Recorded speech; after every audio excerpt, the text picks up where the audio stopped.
Si China te ofrece plata y Estados Unidos te ofrece un mercado, ¿a quién le dices que sí? Suena a pregunta de examen, pero es literalmente la decisión que está tomando el gobierno de Colombia ahora mismo.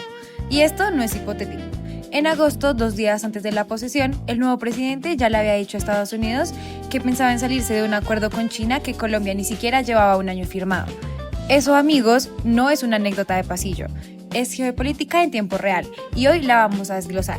Bienvenidos a Encrucijada, Colombia entre dos rutas. Somos Daniela Marín, Samantha Ramírez, Abigail Ballén y Julián Hernández.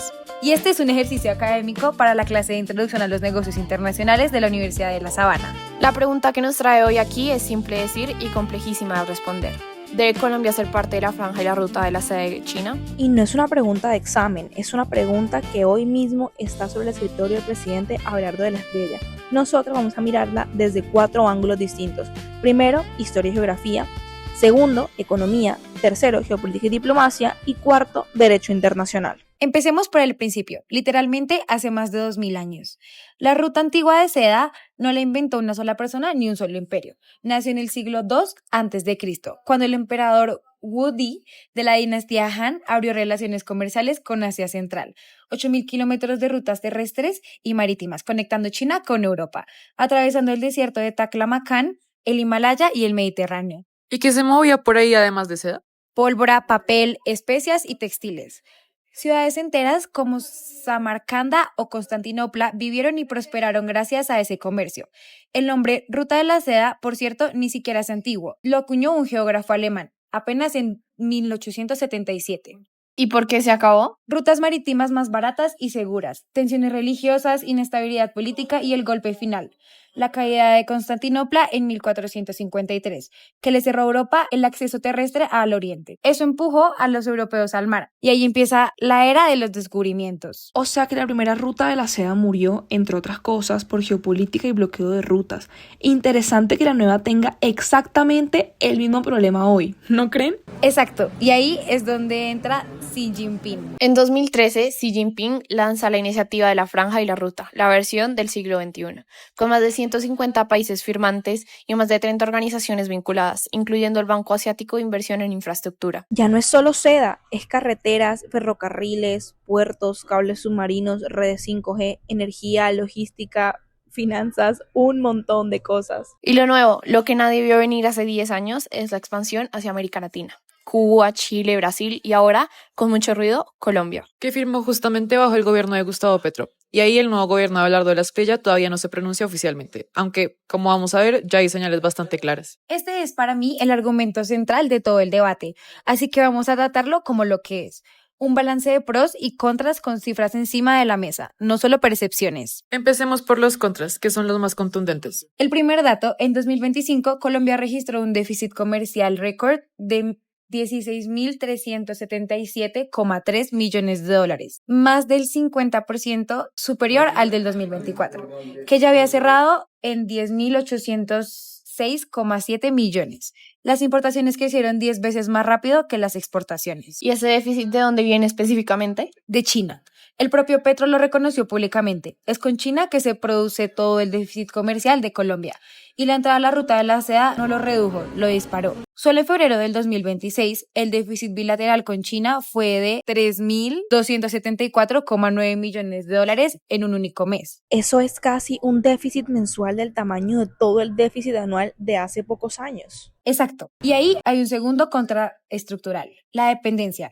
En enero del 2026, China ya representaba el 31% de las importaciones totales de Colombia, superando a Estados Unidos como el principal proveedor. La canasta importada está dominada por maquinaria, equipos de transporte y vehículos, mientras Colombia sigue exportando café, aguacate y carbón, materias primas de bajo valor agregado. Es el patrón clásico centro-periferia y a la entrada de la franja y la ruta no lo corrigió. Ok, ese es el lado de los contras. Y los pros, porque en algo se tuvo que basar Petro para firmar. Sí, y hay que ser justas y no caer en el sesgo de solo mostrar lo negativo. El pro más fuerte es la inversión.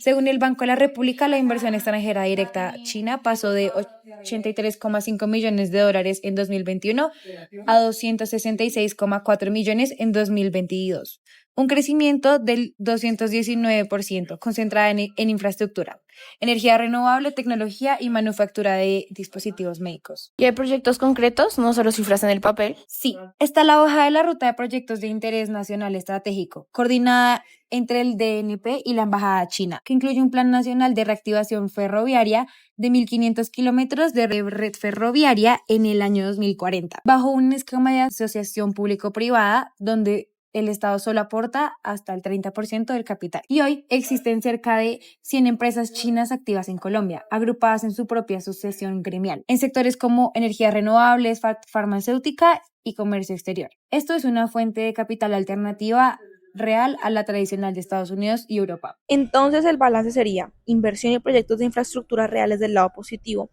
contra un déficit comercial histórico y una dependencia manufacturera creciente del lado negativo. Exactamente, y ese es el corazón del argumento económico. Los pros son reales, pero de mediano y largo plazo, mientras los contras, el déficit y la dependencia, ya son un hecho consumado, medible y empeorando mes a mes. Ese desbalance entre beneficio futuro y costo es presente. Para mí el argumento económico más fuerte es no seguir en la iniciativa. Aquí es donde toca dar un paso atrás y mirar el tablero completo desde la geopolítica de comercio. Estados Unidos históricamente se ha comportado como una potencia que defiende su patio trasero con doctrinas. En la Guerra Fría fue la contención de la Unión Soviética a través de proxy wars, apoyada en la doctrina Monroe y en instrumentos como la Alianza para el Progreso. ¿Y hoy se repite el mismo libreto? Casi calcado, solo que el rival ya no es la Unión Soviética, es China. Y el terreno de disputa ya no es la ideología, es la infraestructura y el comercio. Ahí entra el caso de Panamá, que es el precedente que Colombia debió mirar con lupa. Cuéntanos. Panamá es el primer país latinoamericano en unirse a la Franja y la Ruta en 2017. Pero en 2025, bajo presión directa de Washington, con Marco Rubio viajando personalmente a advertirle al presidente Molino que había que reducir la influencia de China sobre el canal o enfrentar represalias, Panamá se convirtió también en el primero en salir. Molino lo dijo sin rodeos. ¿Qué le ha traído esto a Panamá en todos estos años? Es literalmente una doctrina Monroe 2.0. Exacto, y Colombia bajo Petro no aprendió esa lección o decidió ignorarla. Firmó su adhesión el 14 de mayo del 2025 en plena cumbre China-CELAC en Pekín, con Petro hablando desde la Gran Muralla. Eso le costó una reacción inmediata. Washington calificó la decisión de decepcionante y contraproducente, y meses después llegaron la desertificación antidrogas y sanciones directas contra el propio presidente. Entonces el patrón se repite: presión, costo político y al final salida. Ese es exactamente el punto que viene ahora. Y esto conecta directo con lo diplomático, porque no fue solo un comunicado molesto. El 5 de agosto del 2026, 2 días antes de que Abelardo de la Espriella se posicionara como presidente, el embajador nominado de Estados Unidos en Bogotá, Nate Morris, declaró ante el Senado estadounidense que la Espriella le había comunicado personalmente su intención de retirar a Colombia del memorando firmado con China. O sea que la pregunta que estamos investigando ya tiene, entre comillas, una respuesta política en desarrollo. Correcto. Y Morris lo resumió con una frase que describe perfectamente la lógica que Washington le plantea a toda la región. Todas las naciones tienen que tomar una decisión, si es Estados Unidos o China, con quien quieren hacer negocio. Eso suena a elegir bando y no a política exterior multialineada. Y aquí hay una matriz importante. Hasta el momento, esa información viene únicamente del testimonio de un funcionario estadounidense. Ni la Cancillería colombiana ni la Embajada china en Bogotá se han pronunciado oficialmente. Cierto, pero el contexto no deja mucho margen de duda. El nuevo gobierno era una relación bilateral profundamente deteriorada por las decisiones de Petro, la adhesión a la BRI, las críticas a la guerra en Gaza, sus choques directos con Trump y con congresistas estadounidenses.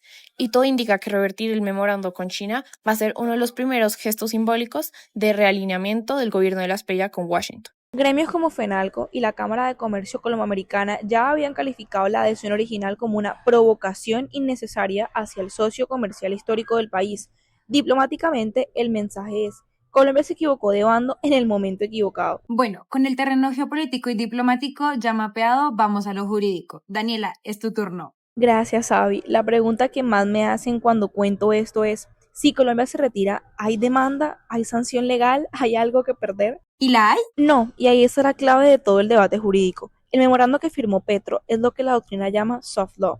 No es un tratado, no es vinculante en derecho internacional. La ex canciller Laura Sarabia lo dijo expresamente en su momento. El documento incluso tiene una cláusula que impide usarlo como fundamento para reclamaciones futuras. ¿Por eso no pasó por el Congreso? Exactamente, el artículo 189, numeral 2 de la Constitución exige que los acuerdos con fuerza vinculante pasen por el Congreso. Como ese no la tenía, Petro pudo firmarlo directamente. Y por la misma lógica, lo que hace sin trámite se deshace sin trámite. De la Espriella puede revocarlo sin ningún proceso formal. El presidente de Panamá también lo confirma. Mulino canceló el acuerdo y no hubo litigio ni reclamación internacional. Entonces, jurídicamente, salir no cuesta nada. El memorando en sí, no. El riesgo real está en los compromisos concretos que ya se han materializado, es decir, infraestructura, líneas de financiamiento y demás. Esos sí se rigen por un derecho contractual ordinario, no por soft law. Y ahí hay un dato que me parece súper clave resaltar y es, como miembro de la OCDE, Colombia está sujeta a estándares de transparencia y contratación pública que el financiamiento estatal chino no necesariamente cumple, lo que puede generar fricciones legales internas. Y comparado con lo que ya tenemos con Estados Unidos, ahí es el argumento de fondo. Colombia ya tiene compromisos vinculantes y ratificados por el Congreso con Estados Unidos, que sí generan beneficios arancelarios reales y exigibles. Mantener un acercamiento con China que no genera ninguna obligación recíproca, mientras se tensiona la relación con el socio que sí tiene compromiso formal, no tiene lógica de costo-beneficio en el ámbito jurídico. Cierro yo con la parte fiscal, que es la más citada y la más malentendida. Petro llegó a decir que si Colombia reducía su déficit comercial con China en unos 10.000 millones de dólares, prácticamente se anularía el déficit fiscal del país. Eso es económicamente incorrecto. El déficit fiscal depende de ingresos tributarios y gasto público, no de la balanza comercial. Y el famoso riesgo de trampa de la deuda. Es un concepto muy debatido. Lo acuñó el académico indio Braham Shalini en 2017, planteando que China presta deliberadamente para ganar control geopolítico. Pero investigadores como Devara Brautigam de Johns Hopkins revisaron miles de contratos chinos y no encontraron evidencia de que China embargue activos sistemáticamente. Incluso el caso más citado, el puerto de Hambantota en Sri Lanka. No fue una toma china. Fue el propio gobierno de Sri Lanka el que decidió privatizar el 70% del puerto como parte de una negociación soberana. Entonces, ¿el riesgo es un mito? No del todo. El caso de Ecuador con la represa Coca-Cola Sinclair es real. 2.245 millones de dólares financiados en gran parte por el Exim Bank chino. Y casi 10 años después, la obra sigue sin funcionar a capacidad total por fallas estructurales, obligando a Ecuador a reestructurar deuda. El problema ahí no fue una trampa deliberada, fue corrupción y mala calidad de la obra. Ese es el riesgo real, no la conspiración, sino la ejecución.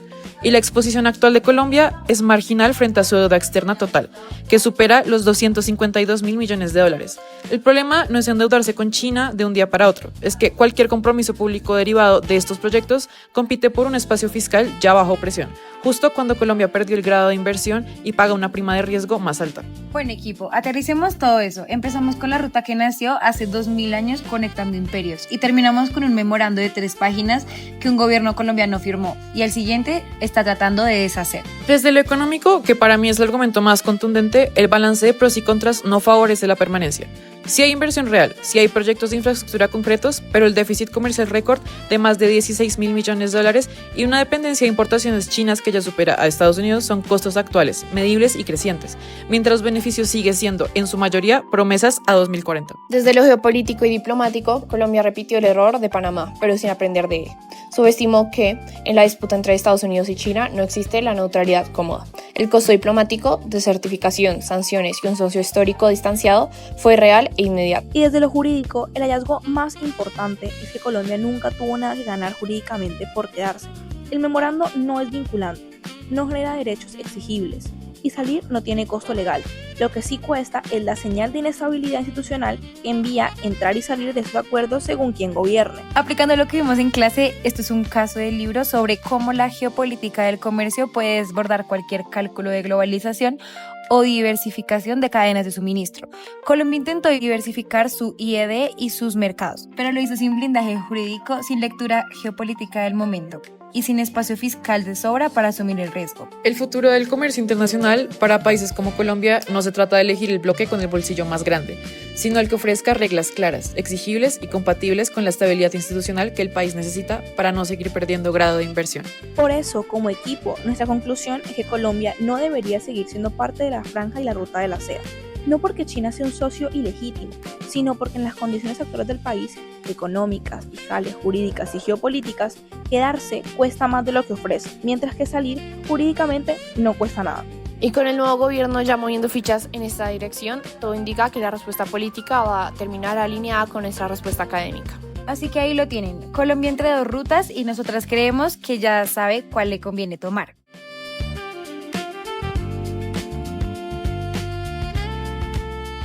Muchas gracias por escucharnos. Esto fue Encrucijada Colombia entre dos rutas. Nos vemos en el próximo episodio.